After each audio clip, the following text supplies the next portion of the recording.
Ernest Shackleton background. Sir Ernest Henry Shackleton, also known as Shackleton, was an Anglo-Irish explorer born on February 15th of 1874. He was the son of Henry and Henrietta Gavin Shackleton. Shackleton was born in a small village known as Kilkea, which was located in County Kildare, Ireland. Shackleton's father was a farmer in Kilkea, but would go on to attend Trinity College in Dublin when Ernest was a little boy and eventually became a doctor. In 1884, Ernest Shackleton's family would go on a move to Sydenham, which is located on the south side of London. It was here in Sydenham where Shackleton's father, Henry, was able to practice medicine for 30 years. Shackleton's father, being a doctor, played a big role in his father suggesting that Ernest Shackleton go to medical school after he finished his studies at Dulwich College. Instead, Shackleton would go on to join the Merchant Navy at the age of 16, shortly after attending Dulwich College from 1887 to 1890. By the age of 18, Shackleton had already achieved the rank of first mate and within 6 years had become a certified master mariner. Shackleton was able to travel extensively during his early years in the Navy. After 10 years of serving in the Navy, Shackleton was invited on his first expedition with Robert Falcon Scott. This expedition, known as the Discovery, was Shackleton's first to the Antarctic continent, and their intentions were to be the first explorers to reach the South Pole. The expedition reached a new record and made it within 400 miles of the South Pole. Unfortunately, this expedition was a failure since the trio didn't make it to the South Pole, and Shackleton had to return home after becoming seriously ill on the trip. This failed trip didn't discourage Shackleton from attempting to reach the South Pole again. If anything, it made Shackleton become fascinated with the idea of reaching the South Pole and the Antarctic continent itself. The Discovery expedition was just the beginning of the next 3 famous expeditions that Shackleton would attempt to lead.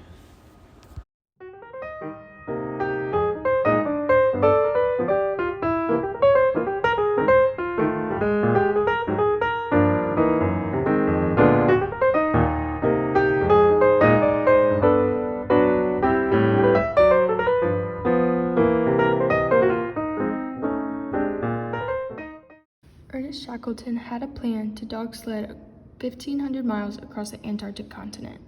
In order to do this, he decided he would need a crew of people to go with him. His crew consisted of scientists, officers, seamen, and some of his trusted friends. On December 5, 1914, his voyage would begin along with 27 crewmates and 70 Canadian sled dogs. As they went deeper into the Weddell Sea, the ice compressed around them, and when the temperatures dropped sharply, the ice froze around their ship, trapping them in the ice.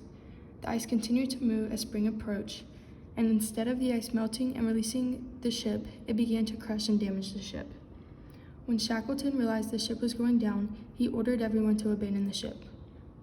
His goal had now switched from crossing the Antarctic continent to saving every life. His next idea was to go to Potlet Island, but the best they could do was to get on land was to find a narrow beach of surf-beaten rocks. This was called Elephant Island. While they were there, Shackleton ordered a carpenter, McNish, to strengthen the largest lifeboat and add a sheltering deck in order to try to sail 800 miles in a lifeboat to South Georgia Island, where the whaling stations were. Shackleton and 5 other crew members set out for the island, leaving his friend Frank Wild in charge. His hope was for his friend Frank Wild to be in charge and keep the rest of his crew safe, should Shackleton and his boat not survive the trip. After surviving dangerous waters and a hurricane, they spotted a small sheltered cove where they were able to land the boat. This was on the opposite coast of the nearest whaling station. They had no choice but to cross on foot, despite the treacherous glaciers and mountains. They finally made it to the whaling station, where they received help, yet Shackleton promised to go back and save the others left behind. This process took 3 different attempts across 4 months. Finally, on August 30th, 1916, Shackleton had saved the men left behind, and this was the end of his journey.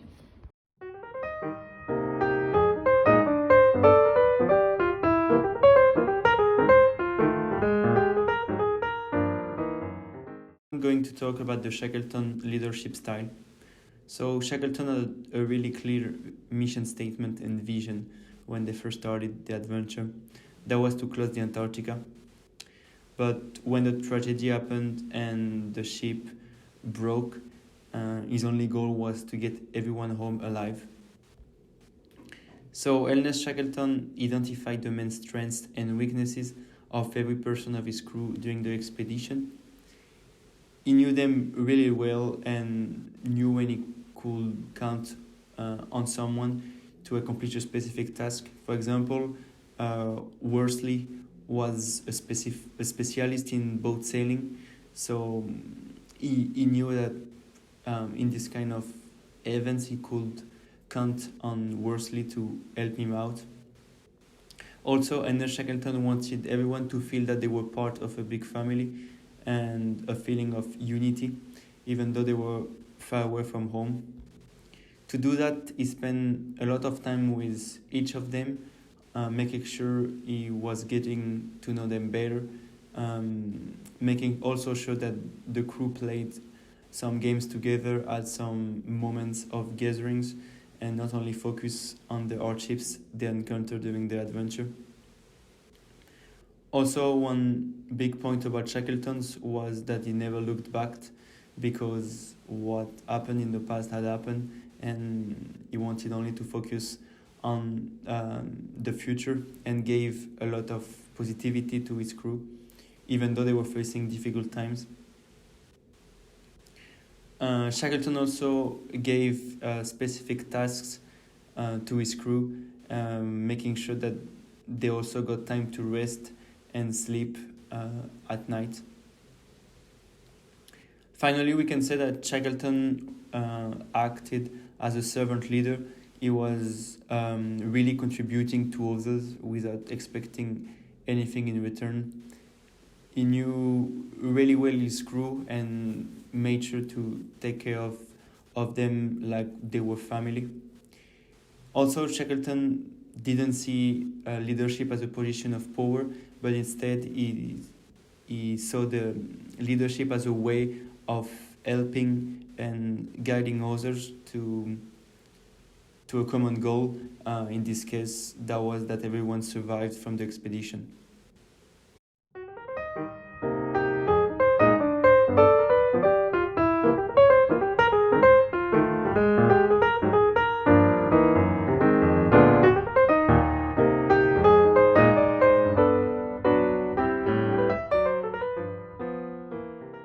So, continually, how Shackleton finally made this miracle happen and how he becomes an excellent leader that is admired by all his crews.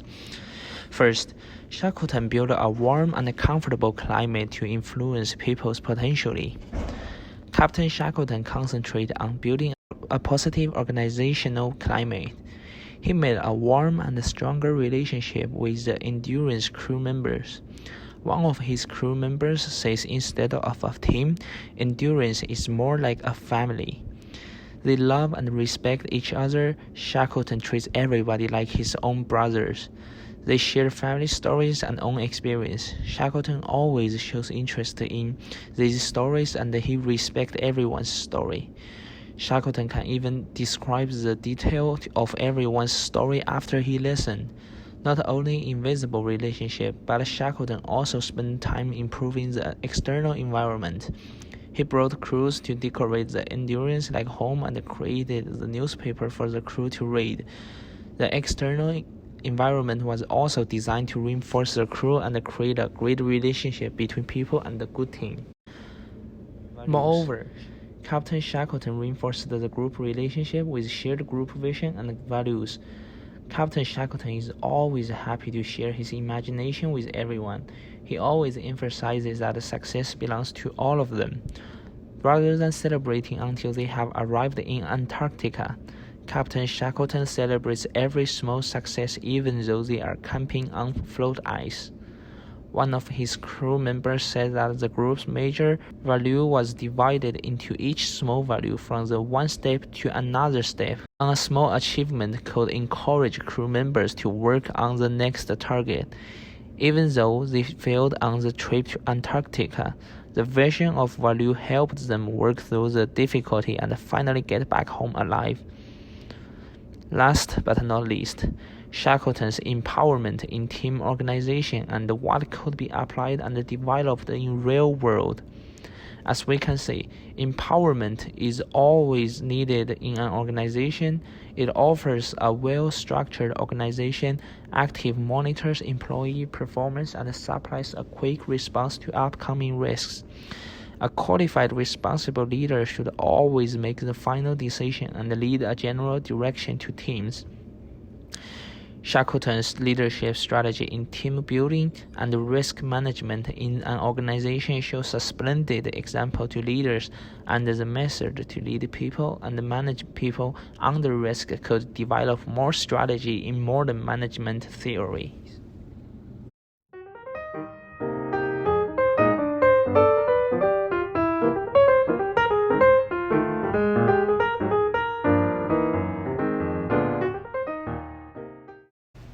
One of the key lessons we learn from Shackleton is that we must be concerned about the morale and well-being of our peers and colleagues. In the workplace, we often see organizations fail to consider their employees' welfare, whether it be through overworking them or refusing to address any hazardous working conditions. This affects their employees both mentally and physically, which often results in them becoming demotivated or uncomfortable, and eventually leaving for another organization where they could potentially have a positive impact. When times were bleak, Shackleton did not order his men around to try and rectify the situation. Instead, he balanced work and pleasure through games, sing-alongs, and jokes, even when things got worse. To Shackleton's crew, it showed that he cared. It led to him being repaid with the loyalty and trust of his crew, which kept them motivated towards their end goal of getting home together safely. From Shackleton, we also learn more about the importance of building and maintaining relationships with those whom we work with. It creates an environment of camaraderie, knowing that you have others who truly care about you, could feel as if you have a second family away from home. As mentioned previously, we see Shackleton foster the relationships in and amongst his crew through playing games, singing songs, telling stories and jokes, and so on. This led to Shackleton's crew looking out for one another regardless of the circumstances. For example, when First Officer Lionel Greenstreet spilled his cup of milk, everyone around the camp tried to refill it from their own without saying a word, despite their supplies of food and drink being rather limited. In the workplace, having relationships with others could make us feel more comfortable when we're around other people. It allows us to be confident when voicing and brainstorming our opinions, and overall it enhances teamwork, creativity, and productivity by facilitating a warm and trusting environment with our peers. Shackleton also demonstrates that the team we select also matters.